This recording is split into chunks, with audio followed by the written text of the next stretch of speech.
ከኢስላም ውጪ ጌታችን ሌላን ሃይማኖትም ሆነ ስራን እምነት አይቀበልም ተቀባይነት ያለው ብቸኛው መለኮታዊ ሃይማኖት ኢስላም ነው ከአላህ ዘንድ አንድ እምነት ወይም ሃይማኖት እንጂ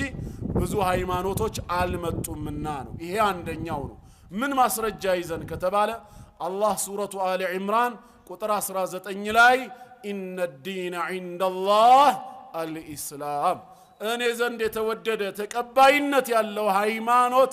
እስልምና ብቻ ነው ያለው አላህ በዚሁ ሱረቱ አሊ ኢምራን ቁጥር 85 ላይ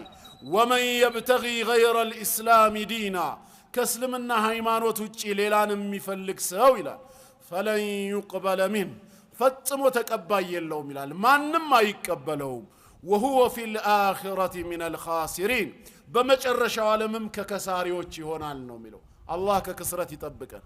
አላህ ከእስልምና ውጪ ሌላን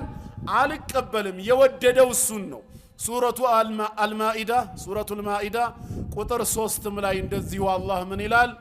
اليوم يئس الذين كفروا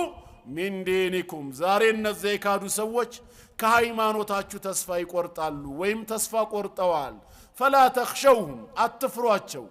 واخشون እኔን ብቻ ፍሩ اليوم اكملت لكم دينكم ሃይማኖታችሁን ለእናንተ ሞላሁላችሁ واتممت عليكم نعمتي ጸጋዬንም በእናንተ ላይ ፈጸምኩኝ ورضيت لكم الاسلام دينا የእስልምናንም ሃይማኖት ወደድኩላችሁ አለ ስለዚህ አላህ የወደደው ስራን የሚቀበልበት ብቸኛው ሃይማኖት ምንድነው